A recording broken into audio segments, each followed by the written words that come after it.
Are you still doing the double workouts? No. I took a week off.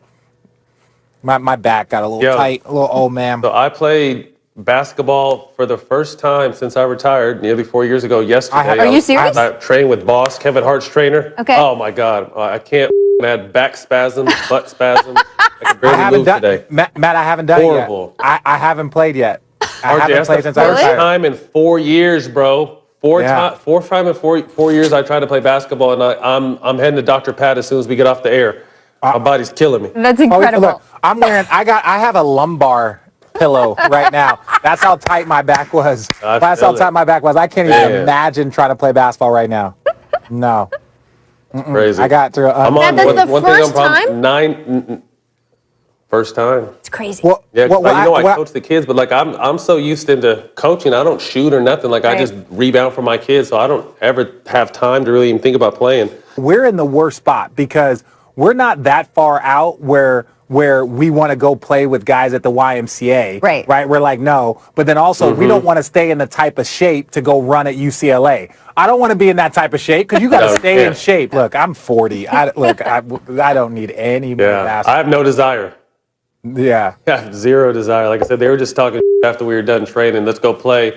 And I happen to have some shoes. I just wish I didn't have shoes in my trunk yesterday. I threw them out. Your guys are a little bit older. So, like, my guys are 3 and 5. So it's like in 10 years when they want to go to the park and, like, hoop, right. I'm going to be 50. I'm like, I'm not messing with y'all. So that window is closed. I thought you were 50 now. Right. 40, about to be 41. If you want to know the conversations that happen during commercial breaks, that was during a commercial. Mics are always hot. Mics are always hot.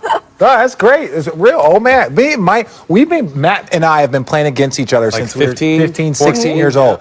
Like his California team with Deshaun Stevenson, Carlos Boozer, they were loaded. And we were the little Arizona nerds. And then Rich came on the scene and dominated. Yeah. Very impressive. Just because they didn't know me. That was it. No pickup, apparently, after this show. That's the breaking news. All right, guys, it's time for Bring It. The ball deserves to go in the crowd after a bull move like that. I think it's bull. I just thought it was bull. Don't give me that crap!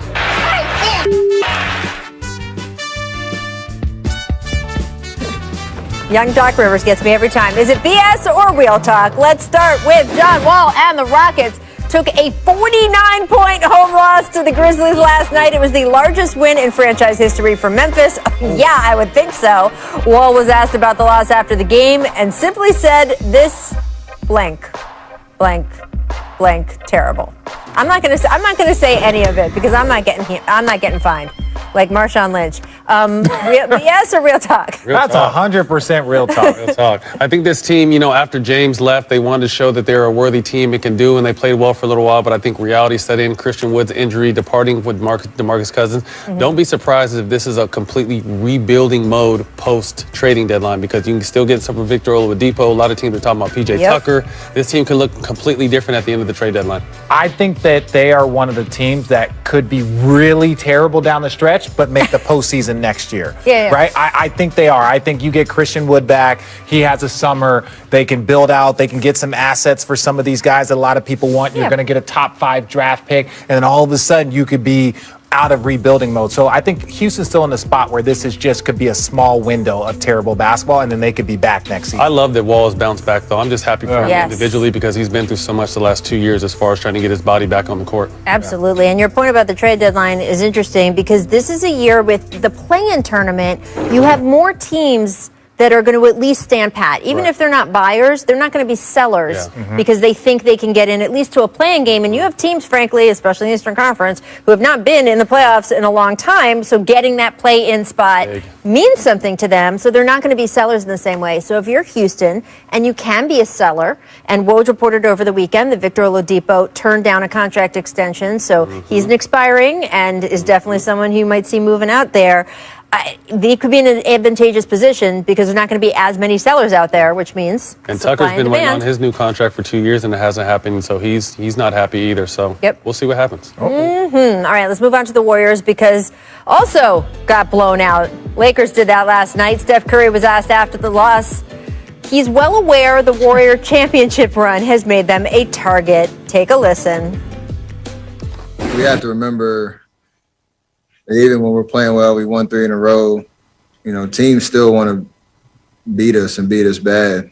They still have, you know, a lot of memories from the last 5-6 years. Just want to clarify there, he meant games, not championships. 3 in a row. BS or real talk? Real. This is the realest talk I've heard in a long time. I mean, people took what that dynasty run personally because they were stomping on people and taking names that whole entire time and dancing and celebrating and winning championships.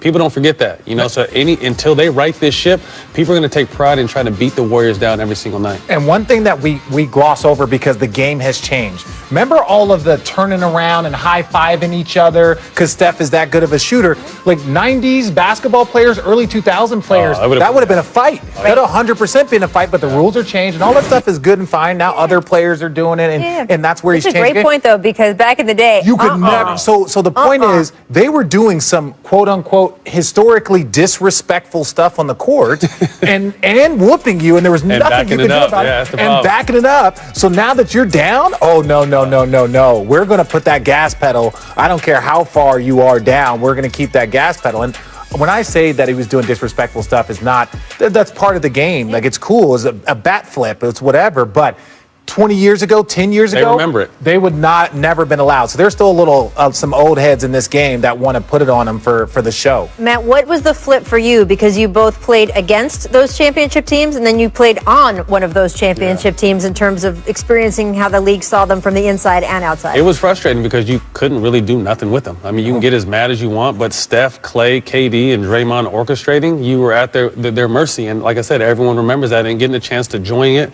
and see it.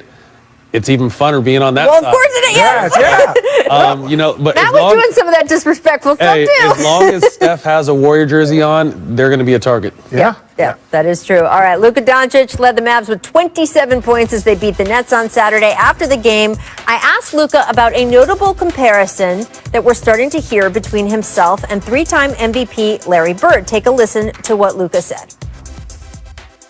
You know, Luka, one of Larry Bird's old teammates, Cedric Maxwell, has been calling you Larry Bird reincarnated. And your coach, who also was a teammate of Larry Bird, told us this morning that he does see the resemblance. Have you looked at old film of Larry Bird? Do you see the similarities yourself? I mean, yeah, I looked at it. I saw a lot of films how he played, but you know, you can't compare me to Larry Bird. All right, guys, I want to make clear in that question, this was not like us at ESPN making this comparison. This was first Cedric Maxwell and then Rick Carlisle agreeing that he sees some of it, Larry Bird's old teammates. Do you think Luka's right that you can't compare him to Larry Bird, or that you can compare him to Larry Bird? Ooh, split. I think you can. Okay. And not from a championship overall career perspective. Larry's one of the greatest players we've ever seen. But like Cedric Maxwell said, he's a 2K version of what Larry Bird would be, with all the footwork and the ball handling, his size, his ability to get a bucket at any time. I think it's, you know, high honors when former teammates of one of the greatest players we've ever seen can compare a current player to him. And it's factual. When we do it, it's a little different. We never played with Larry, don't know Larry. But when guys that played with him and went to war with him can give you that kind of compliment, I just think Luka's being modest. Mm-hmm. I think Luka's being modest, and rightfully so. He should be modest, only from a place of, like, Larry Bird, we know this. If Larry Bird, you know, had the three-point line, all the things, like, if the game would have been different, who knows what Larry would have been able to do, because he was one of the greatest shooters that we've ever seen. Like, Steph, Clay, him, Reggie, Ray, like, he's in that category. Luka's not quite in that category. As far as being a big player that moves at a different pace but controls the game, there are so many similarities to the game, but to compare him, you start to look at legacy versus like who he is right now. Now, Luka's got a long way to go before he could be in a conversation with Larry Bird. But are there skill similarities? Yes, but I think Luka's doing the right thing by not like, well, I see that he's my favorite player. That's who I want to be like, and my goal is to be better than Larry Bird one day. And it's just like, and then people start killing him for that. Right. You know what I mean? So I think Luka definitely played it right. But as in our position, I think we can say it. I think Luka did the right thing because, like I said, if he said what Richard just said, oh, you think you're Larry, you're this, you know how social media in this world is. But Luka definitely has a lot of similarities, and it's going to be exciting to see him stay healthy and do what he does. Well, there's fans who obviously think that Luka Luka is going to have a Larry Bird-like career because I'm up there too. I think so too. He had the top-selling ever NBA card. Am I getting that right, producer Danny? More than $4 million.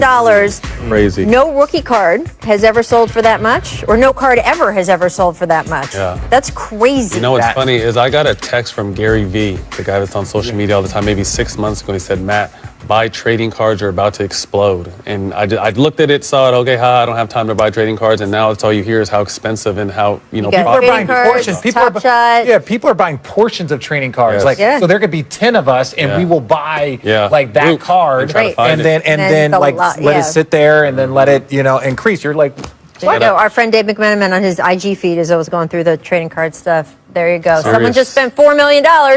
Crazy. Coming up, Giannis Antetokounmpo and the Bucks have won 5 straight after losing 5 straight. Hard. After, I think, winning 5 straight. It's been an up and down season. What is going on in Milwaukee? Eric Woodyard is going to join us to break it all down. First, though, here's what the Jump recommends for today. Brian Windhorst writing about how keeping the Lakers together will be costly going forward, with Dennis Schroeder becoming a free agent this offseason.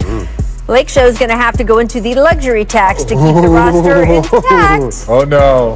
The infamous words. Yeah, the Lakers and all that money. Well, it's a different...